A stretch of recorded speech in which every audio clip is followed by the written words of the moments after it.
Trump campaign is now reaching voters online. You are seeing the President of the United States. Look at the lines.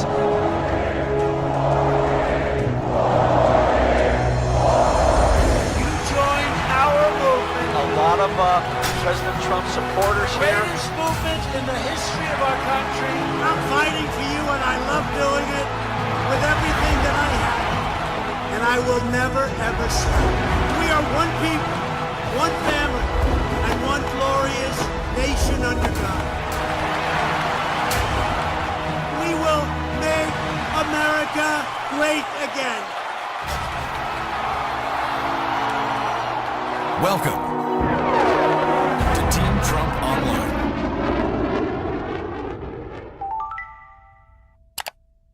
Good evening and welcome to Faith in America, Catholics for Trump. My name is Mercedes Schlapp and I'm Senior Advisor for the Trump-Pence campaign. And joining me tonight are great patriots, great Catholic voices. Starting over to my left is Matt Schlapp, my great husband, who I've been quarantined with for I don't even know. Also joining us, Justin Clark, political advisor and senior counsel for the Trump campaign. Thank you, Justin, for joining us. How have you been? Good. How are you guys doing? You know, we're hanging in there, but I do notice you have something that I think belongs to me. It did belong to you. This is an icon of St. Michael, the Archangel, that I liberated from your office. Wait. It mysteriously disappeared from my office in the West Wing one day when I showed up and the icon was gone. I believe the angel that took it left a note saying that it was in better hands. And in all seriousness, Mercy, I think I needed it more than you did when we were working at the White House together. You know what? We both needed it, but thank God we had St. Michael watching over us at all times during that time. That's right. I still want it back, okay? We're also joining us, Kristen Hawkins, Catholics for Trump and Pro-Life Voices for America. How have you been, Kristen, with the quarantine and the 4 kids? We've been hanging in there, keeping very busy with homeschool and everything that we're doing with the pro-life generation. So everyone's in a good mood. This weekend is Quarantine-oween. We've done half Halloween, so that's our big party for this weekend. We're making up holidays here. I like it. That's wonderful. And then we have, of course, Mary Matalin, our co-chair for Catholics for Trump. Mary, thank you again for joining us. Kristen, I'll trade you one husband for 4 kids. I guarantee you it's a better deal for me. Hey, Kristen, give me a call. I want to help you negotiate. Well, apparently we've got Justin teaching the kids Latin. Kristen's teaching the kids Latin as well. Schlapp, what have you been teaching the kids? Well, they know how to make me a martini, which I think is good. That's very good. Very good. Two dead languages versus a martini. I mean, that's pretty practical skill set. Teaching Latin makes me want to drink a martini. So. Right. Well, it's either half full or half empty. You can teach them about fractions. It kind of works well. There you go. But let's get into some serious conversation here. Obviously, we know that the Catholic vote's going to have a crucial role this upcoming election. This is a critical time for Catholics to speak up. Especially this year when we've seen the Democrats shift far left on so many of the issues that we care about. And one of the top issues is that of the pro-life issue, and obviously the extreme position that Joe Biden has taken on abortion. But what's interesting is looking at the historical context of this. Joe Biden at one point said that Roe went too far. He also voted in favor of the Hyde Amendment as well. But then all of a sudden there was a shift. What do you think the shift has to deal with, Matt Schlapp? Well, when Joe Biden was first elected, you would have said he was softly pro-life. He certainly talked about how Roe v. Wade in 1973 went too far because, as we know, Roe v. Wade upended every state regulation on abortion in all the states. So it was really quite radical. And he said at the time that it did go too far. And he supported the Hyde Amendment for all of his years in public office. And what the Hyde Amendment intended to do, named after the late, great Catholic Henry Hyde from Illinois, was to say, okay, we have pro-life Americans and pro-choice Americans, but we can all agree on one thing. Why should we use someone's taxpayer money who's pro-life to pay for the abortions for somebody who wants to have a legal abortion? So this was a place where people could agree on. Even that common sense step, Joe Biden threw out the window during his search for this nomination on the Democratic side in the year 2020. And so, what it certainly looks like his ambitions to be president meant that he had to throw aside the Hyde Amendment. He didn't even do that during the 8 years sitting next to Barack Obama. It just shows you how extreme and how radical this Democratic Party, led by the Squad, led by Bernie Sanders, led by Elizabeth Warren, how radical they are on this question of protecting unborn life. So, Mary, you've worked in politics for a long time. I mean, have you seen this shift in the Democrat Party where they have definitely gone too far to the left to appease this base and appease Planned Parenthood? One of the beautiful things about being a woman of a certain age is having an historical context. But just let's stop and think of the history since Roe in the context in which we live today. Since Roe, there have been 62 million abortions performed in the United States, 62 million. I heard this morning that globally, COVID has resulted in 1 million deaths, and we've shut down the world. And the blue states and the liberal states are the number one, let's not go back to work. And yet they can justify 62 million abortions. And it is common sense that you should not, or nobody who opposes abortion should have to pay for it. But even more radical is infanticide. I don't even care if you're pro. I have a lot of pro-choice friends. It is absolutely impossible to morally justify infanticide, which is where Joe Biden and the whole Democratic Party is going. And I'll say one more thing about what Matt mentioned.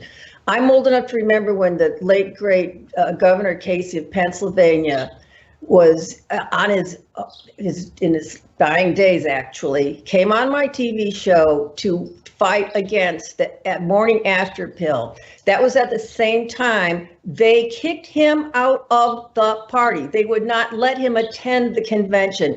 So if for you younger people, the history, and it's a very short history in my long lifetime, actually, the Democratic Party has gone from Roe, safe, rare, and legal, to infanticide and dumping anybody out of their party, no matter how successful they were as a politician or policymaker, has dumped them by the wayside. Justify that politically. Well, it shows you just how afraid they are of losing, because they are running to the extremes, to the base, trying to recruit as many activists on their side as possible and hoping to get as many dollars as they can by Planned Parenthood, the nation's largest abortion vendor. And I think the extremism actually shows us that we are winning and we're making strides, that they're having to go so hard left and to be so unapologetically pro-abortion, not pro-choice, pro-abortion, pro-infanticide.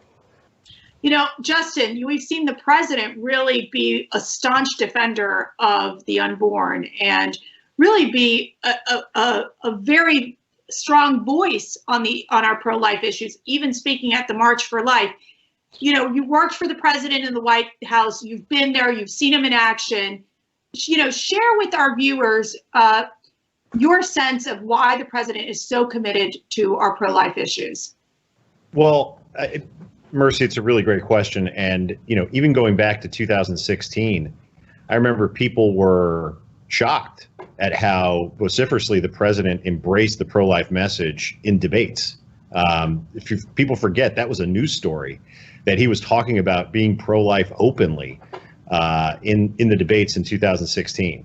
So this is something that he's committed to, that he remains committed to.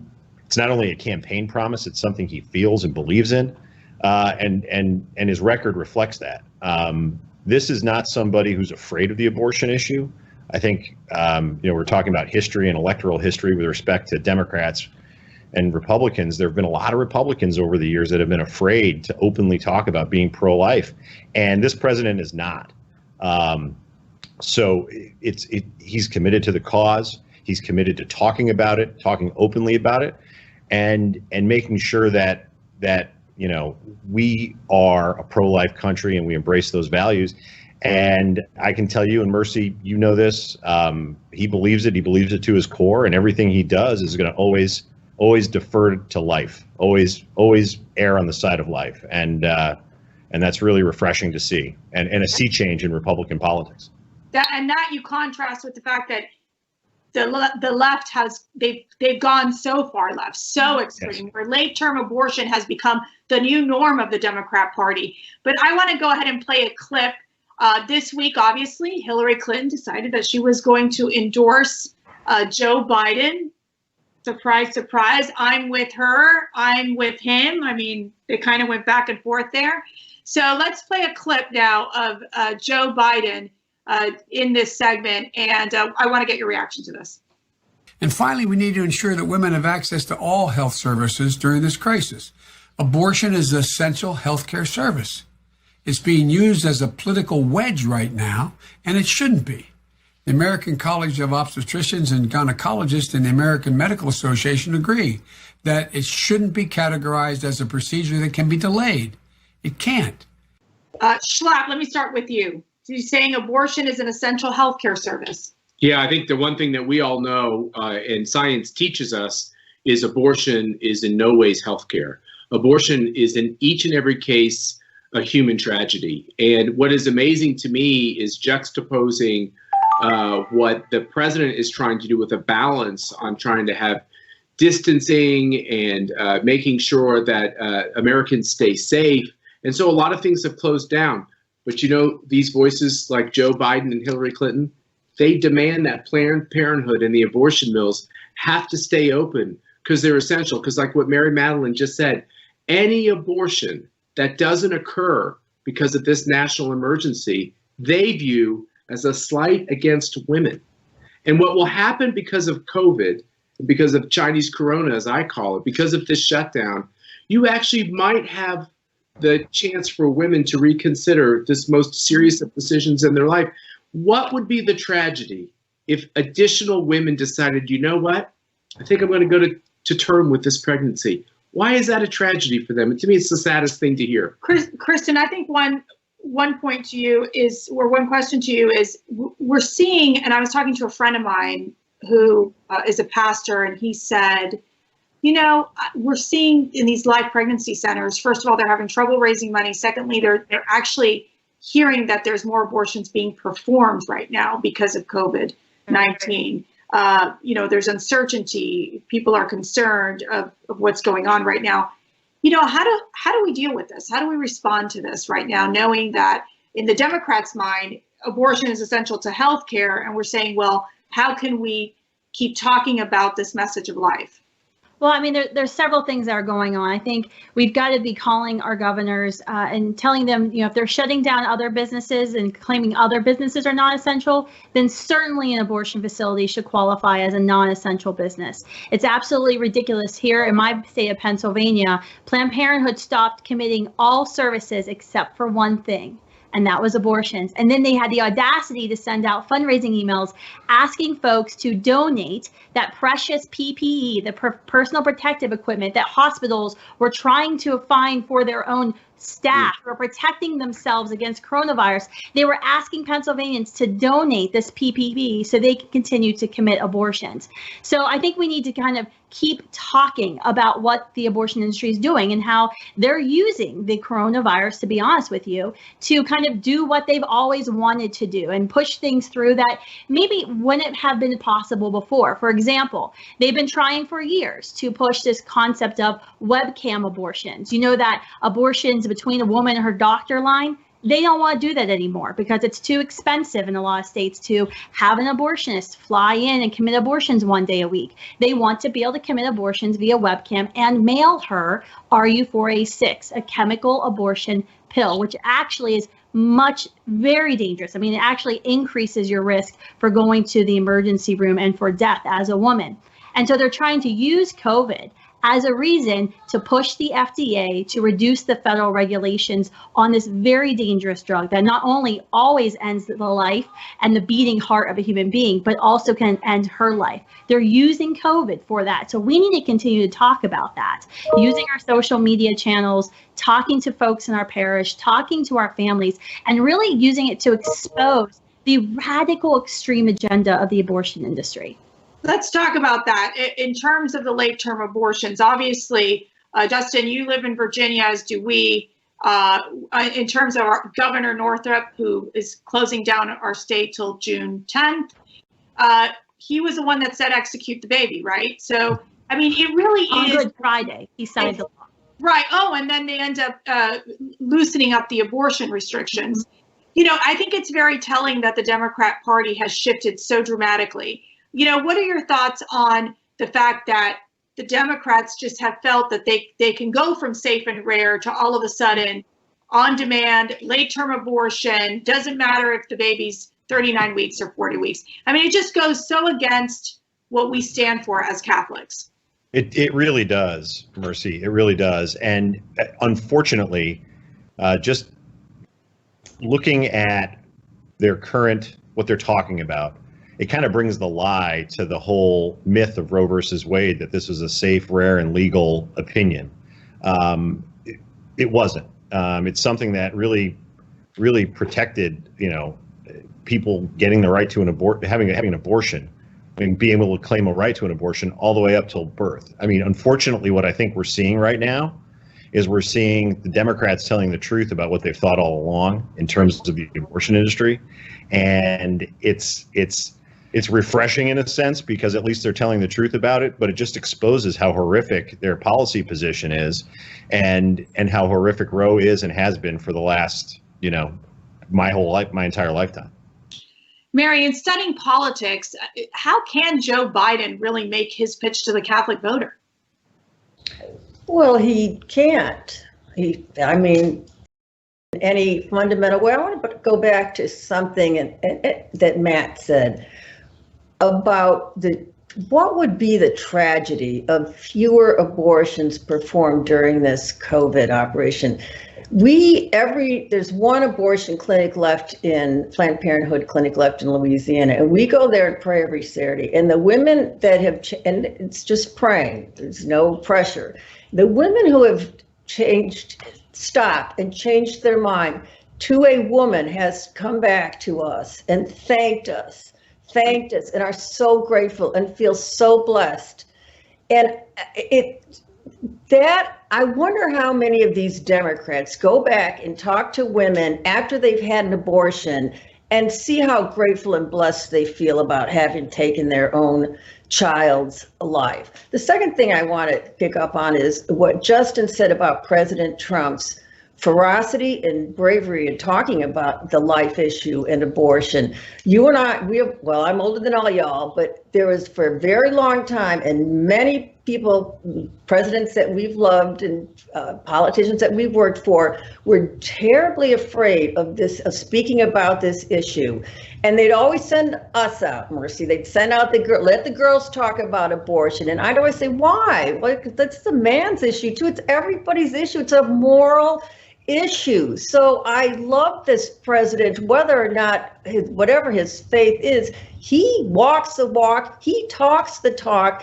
And what Kristen's saying is so true. Why we're afraid to talk about this issue, or we're less than we used to be. But I would ask the question in a calm way to any Democrat, can you just explain to me how safe, legal, and rare became a baby is born, made comfortable, and then we discuss with the mother, as Governor Northam said, we discuss with the mother, then taking that baby's life. I can't even restate what Northam said. And I want to know if these Democrats have ever been, somebody should ask at a debate, have you ever gone back 10 years after the fact, or 5 years, or 10 months, and said, are you feeling grateful and blessed for the opportunity to have rid yourself of a human being? That is the completely opposite of what happens when you're praying at these clinics and abortions are avoided. it doesn't sound like that's a political way to discuss it, but the absence of fear of discussing it is in a calm way is really, really critical. And we have to do this when we have a president who is so unafraid and is so vocal about the dignity of every single life. No, and there's a good point to make here, because the Democrats always use that line, and I'm sorry, Justin and Matt, that you all are outnumbered, that, women, it's a women's issue.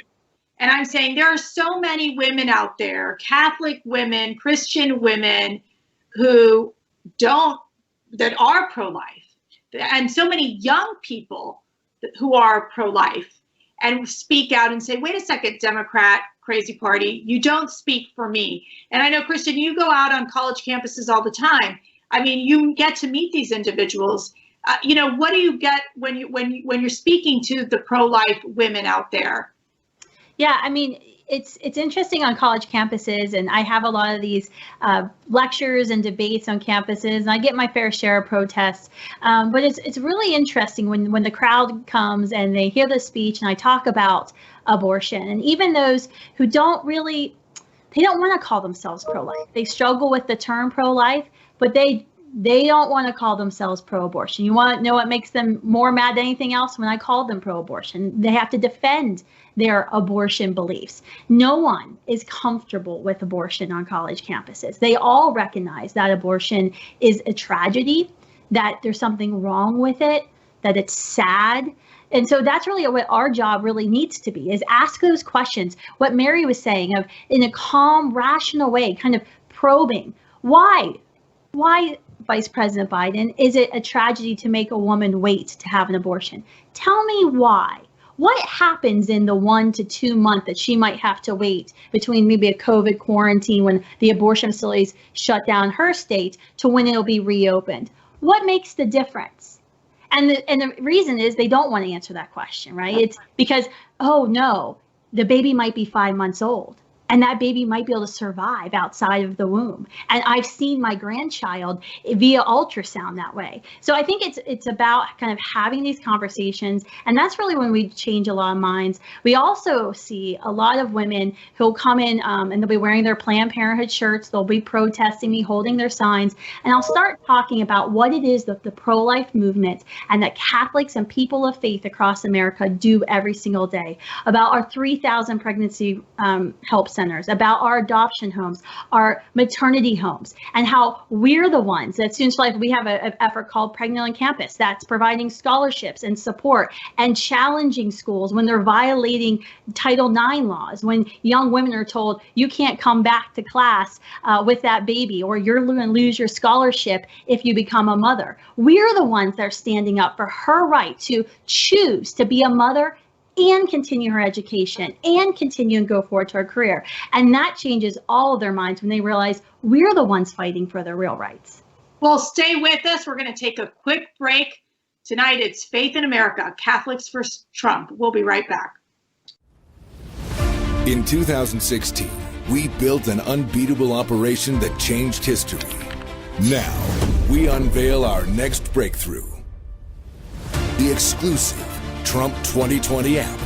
This isn't just an app. This is your source for real news, not fake news, straight from the campaign and the president himself. This is your direct line to give input on key campaign issues, your portal to register voters, host MAGA meetups, your scheduler, your application on becoming a Trump team leader. Join millions and get a front row seat to our virtual events. Watch Team Trump every night at 8 p.m. Eastern Standard Time. Earn points, get rewarded, get the presidential photo. Oh, and did we mention this is your personal shopper too? So just to repeat, this isn't just an app. This is your tool to keep America great. Join the Army for Trump and download the app today.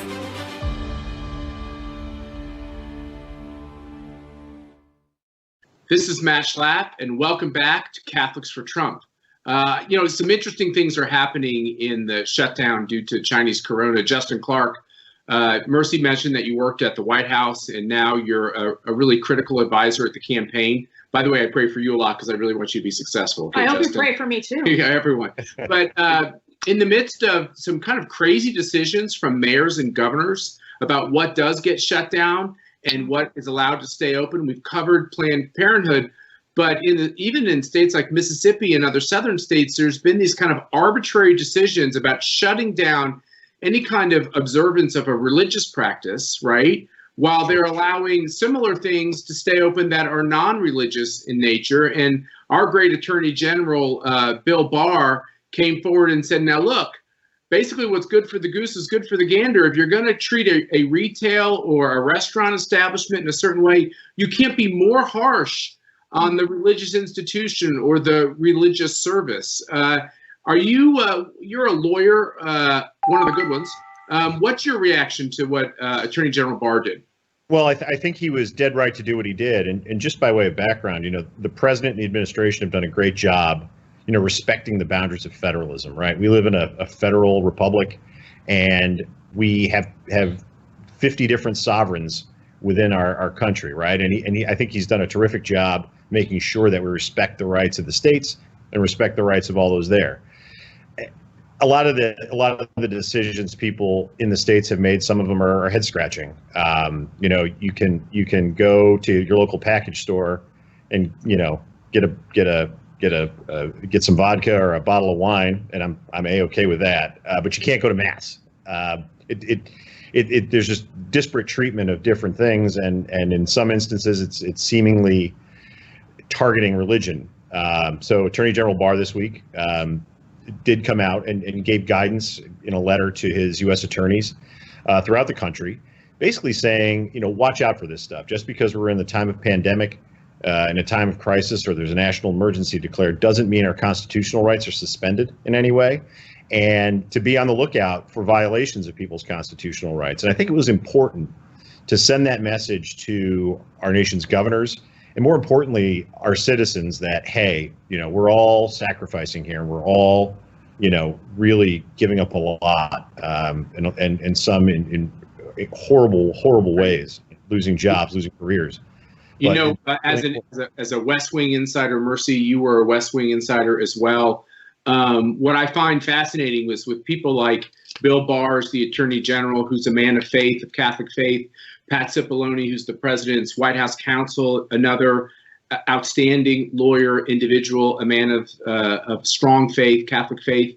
What I like about with this president, the types of people he's put around him, is, like you said earlier, I think Mary's had said it and you said it, he simply is doing what he said he would do. He's walking the walk. And I think Mary would know from her past experiences with presidents, oftentimes, even if a president feels a certain way on a tough cultural issue, a lot of the senior advisors all roll their eyes at that policy. Oh my gosh, I guess he has to do this. But President Trump has put people around him that are animating his vision for pro-life policies, like don't torture the little sisters of the poor anymore, and don't make them pay for birth control, and crazy Obama Biden ideas like that. Mary, you have to look at this and say it's very refreshing. It's not just refreshing, it's fundamental. After life is liberty. Our Constitution, our founding, everything is based on the law of God, or Judeo-Christian values, and it applies to atheists. It applies to everybody. And using the metric of Mercy's historical metric, every time there is an authoritarian or totalitarian eruption in a country, what's the first thing they do? They close down the churches, and they've not, since the inception of Christianity, not through torture, not through the Inquisitions. John Paul, beloved John Paul II in the Polish churches, none of these churches have ever been able to be eradicated, but that is what the totalitarians go for first. And I love Bill Barr's.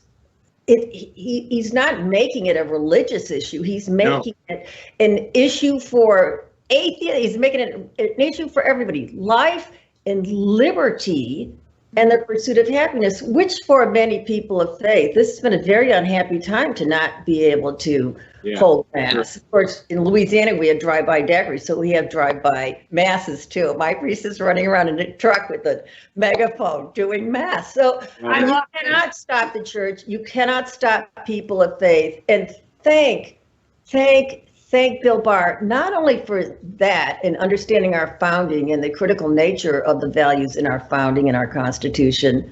He is actually this week making great strides in cleaning up what has been the most horrific displays of justice known to this in the history of this country. And we're not going to get into that, but it is the ridiculous Hail Mary of General Flynn. All this stuff. But the other thing I just want to say to put a kind of conclude that thought is it's not just Bill Barr, it's not just Pat Cipollone taking leadership from pro-life leadership from the president. It's also Alex Azar at HHS, really one of the most pro-life secretaries of HHS we've ever had. His deputy, Eric Hargan, another man of strong Catholic faith. So like the president has surrounded himself with people that understand the policy and they're making it happen. And it's just wonderful to watch. Yeah, and I think Kristen, I think I'd like to get your thoughts, because obviously in this particular case, it was a Mississippi pastor who the individuals got fined, those who were part of the congregation, about $500 per person, which is outrageous. So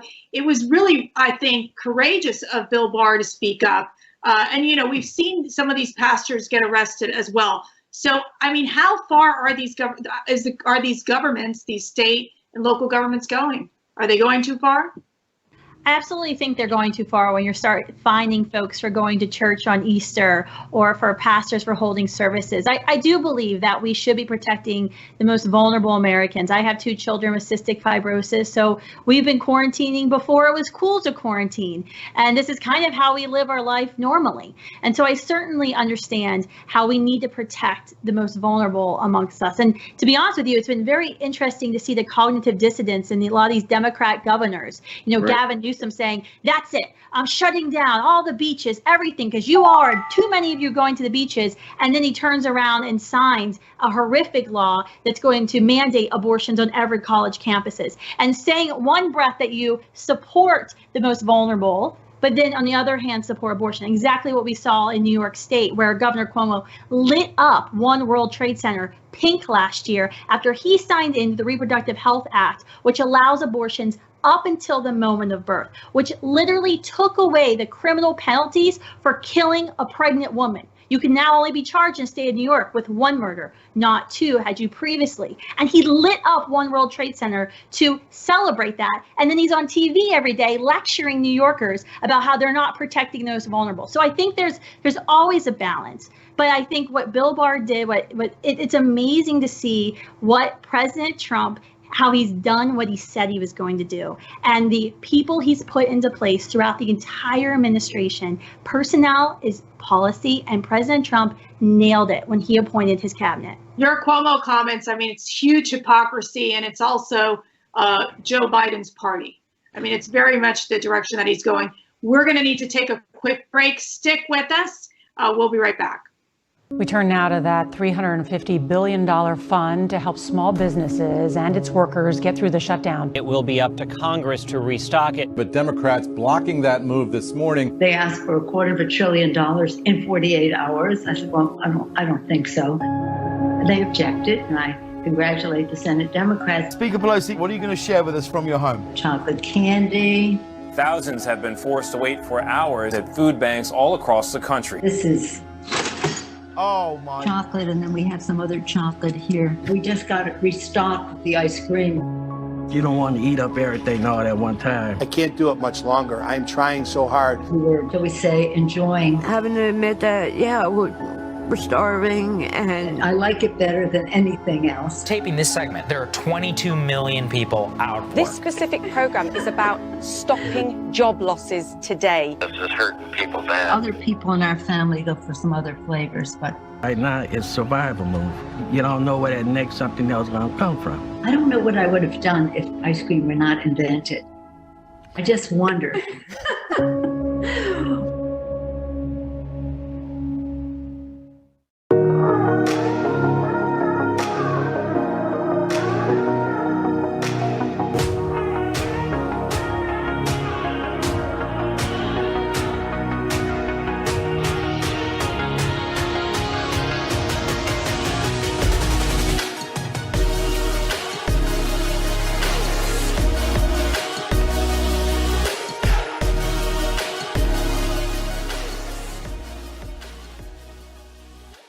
Welcome back to Faith in America, Catholics for Trump. Mary, last weekend we saw Cardinal Dolan, someone who's very loved and respected in the church, welcome President Trump to his live stream mass. And during that time, and after the broadcast, he praised the president. He said, "The president has seemed particularly sensitive to the religious community. I'm in admiration of his leadership." What's your reaction to this high praise coming from Cardinal Dolan?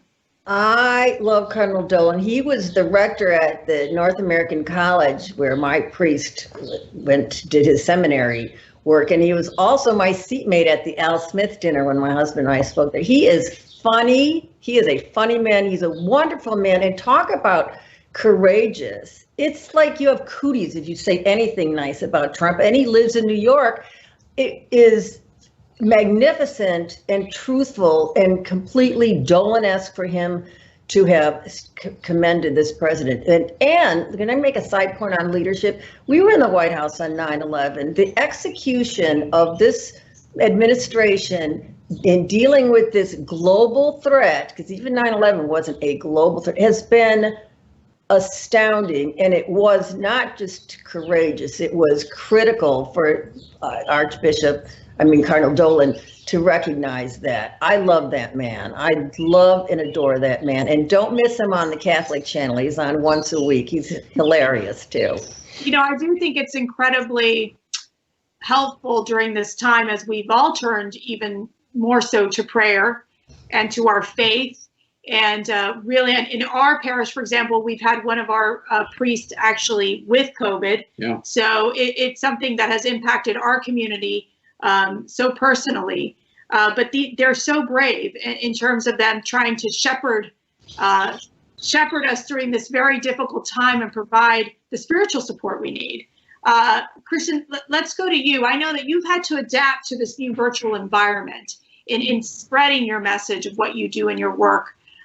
Share with us a little bit of how you've had to adapt to these changes in today's difficult times. Sure. Well, we just moved from campuses to computers. And so we've been able to do everything we were doing on campuses digitally. We trained 2,200 young people last month. We've got 100 new Students for Life group leads. It's actually fascinating. Students have had a little bit more time. So they said, what more can I do? We had students last week who banded together and said, let's start raising money for these pregnancy centers. And they set up 20 virtual baby showers across the country. They've raised over $6,000 already. So, today and this weekend, we had National Pro-Life Sidewalk Chalk Day. We released HistoryMakerToolkit.com this week, and we have all the national pro-life leaders and free online training for any pro-life activists of any age. So we're certainly keeping busy. We continue to have conversations. We just reached, I was told yesterday, 120,000 online conversations.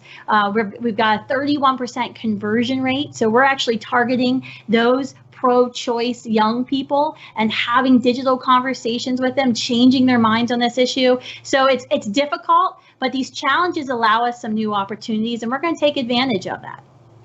Justin, let me ask you, let's put your political hat on here. We know that, the election's going to come before we know it.